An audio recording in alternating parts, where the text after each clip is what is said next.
और रोजाना रात को उसकी ड्यूटी होती थी और मेरी बीवी के पास बहुत पैसा आ गया। बीवी का राज जानने के लिए मैं एक दिन बीवी के हॉस्पिटल गया तो वहां बहुत सारे छोटे छोटे बच्चे हॉस्पिटल में दाखिल थे और जब मैं अपनी बीवी के कमरे में गया तो मुझ पर कयामत टूट पड़ी क्योंकि मेरी बीवी 4 डॉक्टरों के साथ रात के पहर मैंने जो कुछ अपनी आंखों से देखा मुझे यकीन ही नहीं आया। मेरी वो बीवी जिस पर मुझे खुद से ज्यादा मान था, जिसकी मोहब्बत पर मैं आंखें बंद करके यकीन करता था, उसने ही मेरे एतबार पर ऐसा वार किया था कि सब कुछ धुंधला गया था। मेरी बीवी मरीजों के इलाज के नाम पर रातें हॉस्पिटल में गुजारा करती थी, मगर मुझे कभी ये खबर ही ना हो सकी कि वो दरअसल रातों को करती क्या है। मैं तो उसे अपने पेशे से मुखलिस समझता था, लेकिन हद से ज्यादा मोहब्बत और एतबार इंसान को बर्बाद कर देता है, जो कि मेरे साथ भी ऐसा ही हुआ। मैंने आंखें बंद करके अपने शरीके हयात पर एतबार किया था, मुझे उस पर नाज था। उसके किरदार को लेकर मेरा सर हमेशा फख्र से बुलंद रहा था। मेरी इसी शरीके हयात ने मुझे किसी को मुंह दिखाने के लायक नहीं छोड़ा था। 4 मर्दों के साथ रात के इस पहर वो जो कुछ कर रही थी वो शायद किसी आम औरत के लिए मुमकिन ही नहीं था। लेकिन मेरी बीवी एक जीदार औरत थी जो 4 मर्दों के साथ तन्हा आधी रात को हॉस्पिटल के बंद कमरे में अपनी पारसाई का लिबादा उतार चुकी थी। मेरे लिए अपने पैरों पे खड़ा रहना मुश्किल हो गया था। मैं लड़खड़ाते कदमों से हॉस्पिटल से बाहर निकल आया था। मुझ में तो इतनी हिम्मत भी नहीं थी कि मैं कमरे के अंदर जाकर अपनी बेज़मीर बीवी को बताता कि मैंने अपनी आंखों से उसका घिनौना रूप देख लिया है। उसका रातों को एक फोन कॉल पर हॉस्पिटल की तरफ दौड़ना, मरीजों के नाम पर बेचैन हो जाना, मेरे लाख इसरार करने पर भी एक छुट्टी न करना और चंद ही महीनों में लाखों रुपया कमा लेना, एक एक करके मुझे आज हर बात का मतलब समझ आ गया था। मैं हॉस्पिटल के बाहर बने फुटपाथ पर ही बैठ गया था और माजी का एक एक वर्क पलटता जा रहा था। मेरी और वर्दा की शादी को 3 साल होने वाले थे। 3 साल में हमारी कोई औलाद तो नहीं हुई थी, लेकिन मुझे इस बात का दुख भी नहीं था। मेरा मानना था कि ये सब खुदा के फैसले हैं। मैं अपनी बीवी वर्दा से बहुत मोहब्बत करता था। मेरी बीवी एक डॉक्टर थी और मुझे उस पर बड़ा फख्र था।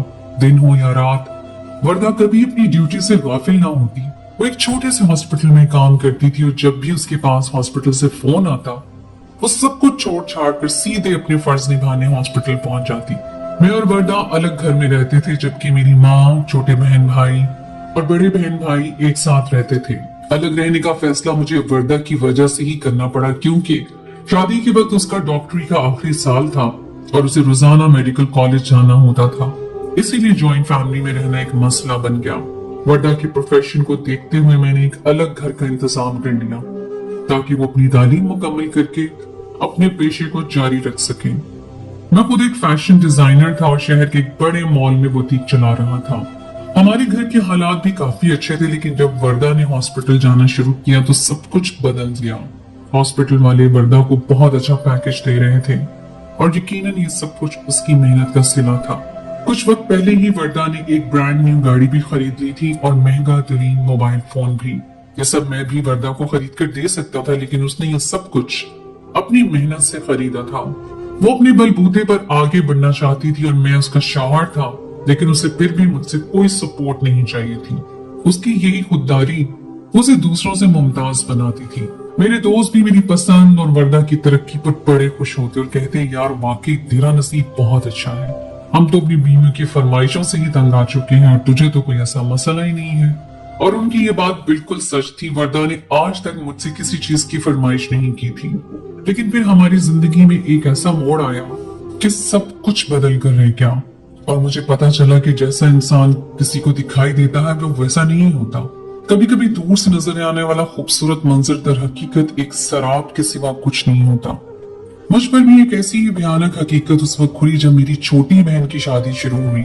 हफ्ता भर पहले मेरी बहन को मायूं बिठा दिया गया था और ऐसे में वर्दा अपनी पेशा वाराना जिम्मेदारी से गाफिल नहीं हुई थी। वो बाकायदगी से हॉस्पिटल जा रही थी। पिछले कई महीनों से उसकी नाइट ड्यूटी थी। कभी कभार वो कोई इमरजेंसी होने पर दिन में भी हॉस्पिटल का चक्कर लगा लिया करती थी। मेरी अम्मा को इसी बात से शिकायत होने लगी कि वो घर की छोटी बहू है और किसी भी तकरीब और रस्म में शामिल ही नहीं हो पाती है। मैंने अम्मा को लाख समझाने की कोशिश की कि उसका काम ऐसा ही है कि अगर वो हॉस्पिटल ना जाए तो शायद कोई मरीज जान की बाजी हार जाए।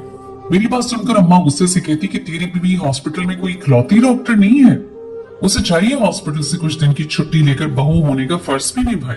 खानदान वाले भी तरह तरह की बातें बनाने लगे हैं कि छोटी बहू को तो ससुराल से कोई गर्ज ही नहीं है।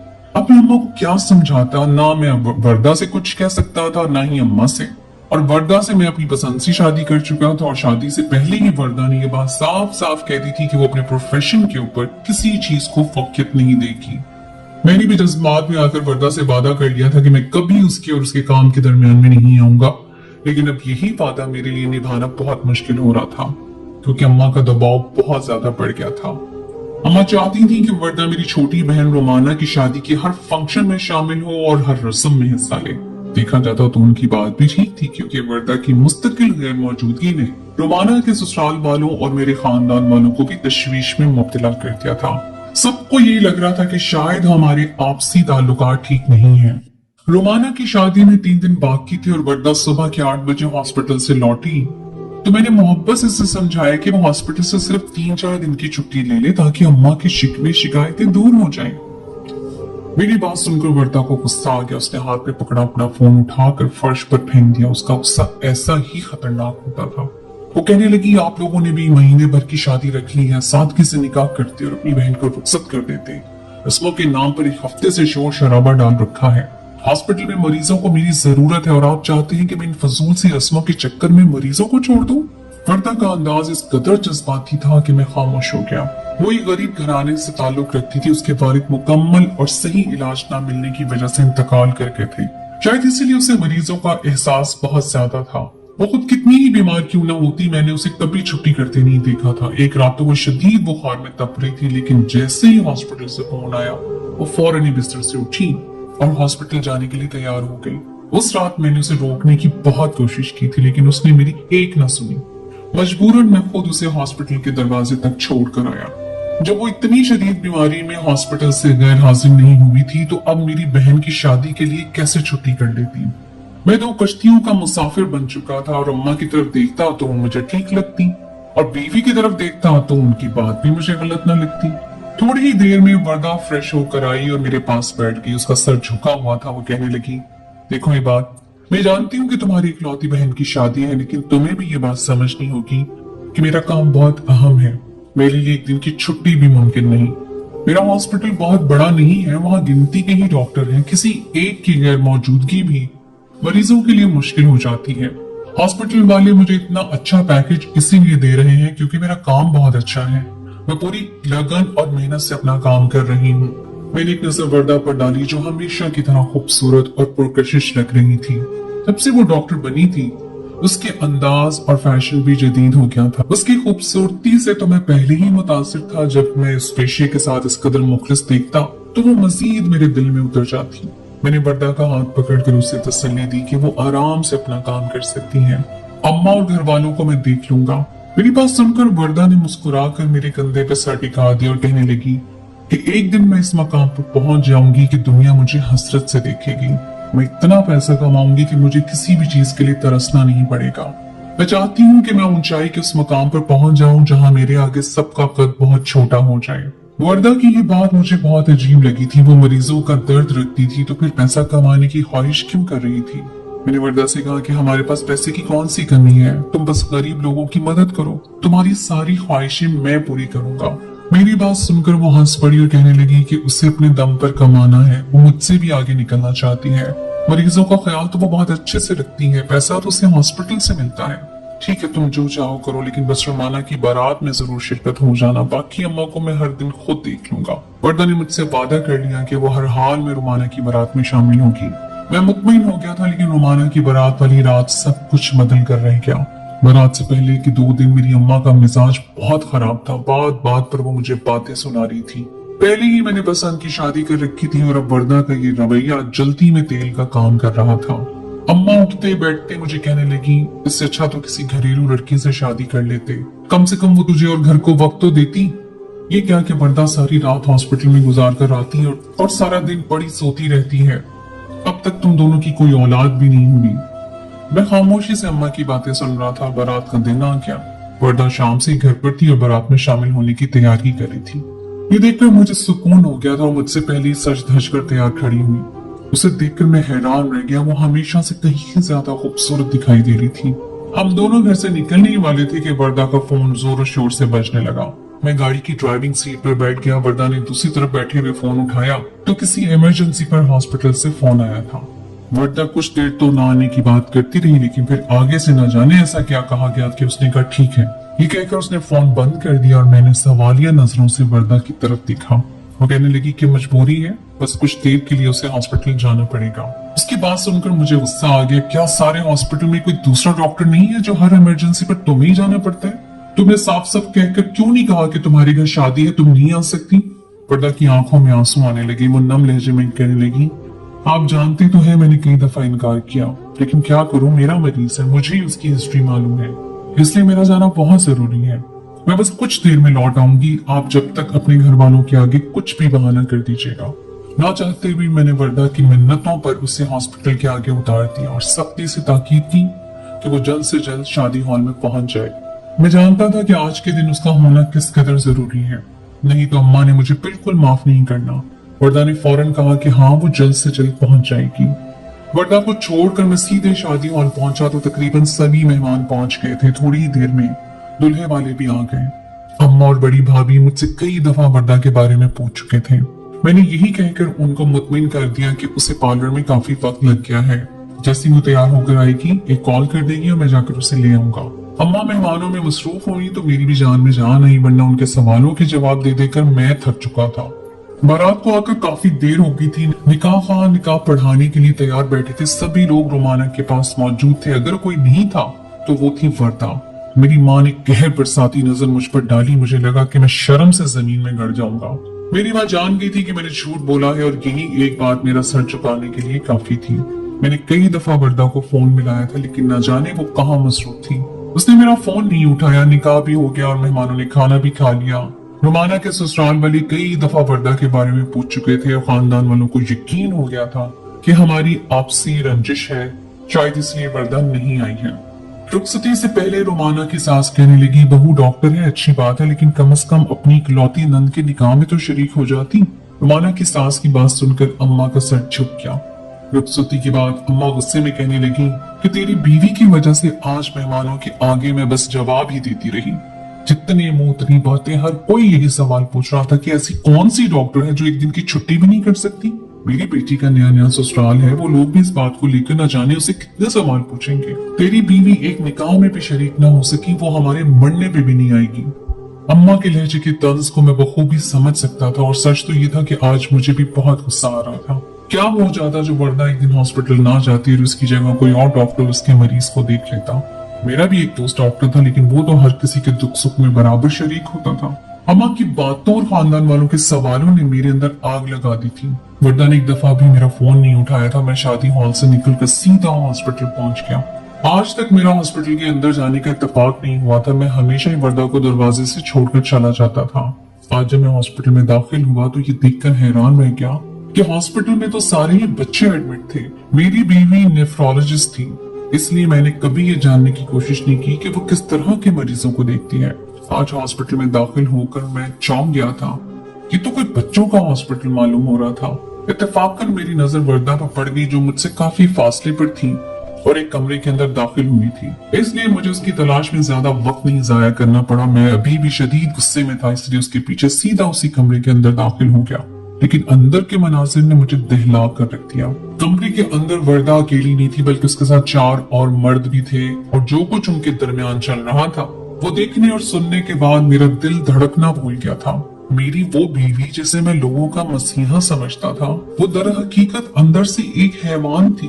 मैं वापस हॉस्पिटल से बाहर आकर फुटपाथ पर बैठ गया था। मैं वर्दा के साथ 3 साल से था, लेकिन 3 सालों में एक दफा भी उसका असल रूप नहीं देख पाया था।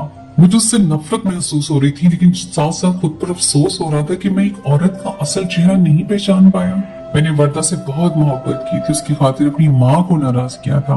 आज भी अपनी बहन की बारात में मैं सारा वक्त झूठ बोलता रहा था और सच्चाई सामने आने पर भी मैंने वर्दा को ही बचाने की कोशिश की थी कि वो बहुत मजबूरी में हॉस्पिटल गई है। लेकिन सच्चाई देखने और जानने के बाद मुझे अपने रिश्ते से घिन आ रही थी कि मैं एक ऐसी औरत के साथ अपनी जिंदगी गुजार रहा हूँ जो औरत कहलाने की भी लायक नहीं। मैं जान गया था कि खुदा ने हमारी झोली में औलाद का सुख क्यों नहीं डाला। माँ बनना वर्दा जैसी औरतों के नसीब में नहीं होता, जो दूसरों की औलाद से खिलवाड़ करती हैं। इसलिए शादी के 3 साल बाद भी हम दोनों बे औलाद थे। बहुत सोचने और समझने के बाद मैं सीधे पुलिस को फोन लगाया और उन्हें सारी हकीकत बता दी। पुलिस वालों ने मेरी निशानदेही पर फौरन कार्रवाई की और उन चारों मर्दों समेत वर्दा को मौके पर ही गिरफ्तार कर लिया। मैं इन सब के खिलाफ गवाही देने के लिए तैयार था, क्योंकि मैंने सच को खुद देखा भी था और सुना भी। वो चारों मर्द मेरी बीवी वर्दा के साथ मिलकर एक मासूम से बच्चे के गुर्दे निकालने की तैयारी कर रहे थे। उनके दरमियान होने वाली बातचीत से मुझे पता चल गया था कि वो लोग ये सब उस बच्चे के माँ बाप की मर्जी के बगैर गैर कानूनी तौर पर कर रहे हैं। उस हॉस्पिटल में कम पैसों में इलाज किया जाता था और इसी वजह से गरीब लोग अपने बच्चों को इलाज के लिए शहर से हटकर इस बने हॉस्पिटल में लेकर आते थे, जहां हॉस्पिटल वाले मेरी बीवी के साथ मिलकर इलाज के नाम पर इन मासूम बच्चों के जिस्मानी अज़ा खास निकालकर गुर्दे निकालकर फरोख्त कर रहे थे। बाहर के मुल्कों में छोटे बच्चों के गुर्दों की बहुत मांग है और बहुत ज्यादा डॉलर की एवज ये गुर्दे खरीदे जाते हैं। मेरी बीवी वर्दा एक माहिर नेफ्रोलॉजिस्ट थी। नेफ्रोलॉजिस्ट उस डॉक्टर को कहा जाता है जिसे गुर्दों की बीमारियों में स्पेशलाइजेशन हासिल होती है, लेकिन मेरी बीवी अपनी इस महारत को इंतहाई गलत रास्ते पर इस्तेमाल कर रही थी। वो मासूम बच्चों के गुर्दे निकालकर फरोख्त करने के घिनौने कारोबार में शामिल थी। अगर वो चाहती तो अपनी तालीम को सही तरीके से इस्तेमाल करके बहुत से मासूम लोगों की दुआएं हासिल कर सकती थी, लेकिन मेरी बीवी ने गलत तरीके से पैसे कमाने को बेहतर जाना। पुलिस ने तमाम मालूमात हासिल करके बताया कि लोग पिछले कई सालों से इस काम में मुलव्विस हैं। सारे अस्पताल वाले इस काले धंधे में बराबर के शरीक हैं और ये सारे पढ़े लिखे लोग हैं जो तालीम हासिल करके डॉक्टर तो बन गए, लेकिन अपने अंदर की इंसानियत को न बचा सके। वर्दा इस पूरे ग्रुप को अपने पकड़े जाने की हरगिज़ तवक्को नहीं थी, क्योंकि ये लोग रात के अंधेरे में ये गैर कानूनी काम कर रहे थे और शायद कुछ बड़े लोगों की सरपरस्ती भी उन्हें हासिल थी। लेडी कांस्टेबल वर्दा को अपने साथ लेकर पुलिस की वैन तक ले जाने लगी तो मैंने उसे कुछ देर रुकने के लिए कहा। लेडी कांस्टेबल जानती थी कि मेरे कहने पर यह कार्रवाई हुई है, इसलिए वो रुक गई। मैंने वर्दा की आंखों में आंखें डालकर पूछा कि हमारी जिंदगी में ऐसी कौन सी कमी थी जिसकी वजह से उसने ये सब किया। वो मेरी तरफ देखकर बेहिसी से मुस्कुराई और कहने लगी, मैंने बहुत कम वक्तों में करोड़ों रुपए कमा लिए हैं। तुम सारी जिंदगी लगाकर भी इतना पैसा नहीं कमा सकते। मेरे पास इतना पैसा है कि मैं 2 दिन के अंदर सारा निजाम खरीद कर जेल की सलाखों से बाहर निकल आऊंगी और कोई मेरा कुछ बिगाड़ नहीं सकेगा। मैं वर्दा की बेहिसी और दीदारी पर हैरान रह गया था। उससे अपनी गलती का जरा बराबर भी एहसास नहीं था, बल्कि वो बड़ी ढिठाई से अपने गुनाह को कबूल कर रही थी। मैंने उसी वक्त वर्दा को तलाक दे दी और खुद खाली हाथ वापस अपने घर लौट आया। मुझे अपने घर वालों, खानदान वालों और उस माशरे का सामना भी करना था। लोगों की उठती नजरों और सवालों का जवाब भी देना था, मगर मैं ये नहीं सोच सकता था कि कोई औरत इस कदर सफाक भी हो सकती है। वर्दा के ऊपर अदालत में केस चल रहा है और जिस तरह से कार्रवाई जारी है, ऐसा लगता है जैसे बहुत जल्द वो कानून की गिरफ्त से आजाद हो जाएगी। आप लोगों को क्या लगता है कि हमारा कानून वर्दा जैसी मुजरिमा को सजा दे सकेगा, या वो अपनी दौलत के बल पर खुद को आजाद करवा लेगी? क्या आपने भी कभी पढ़े लिखे दरिंदों को देखा है जिन्हें तालीम, एहसास और शऊर देने में नाकाम रही है?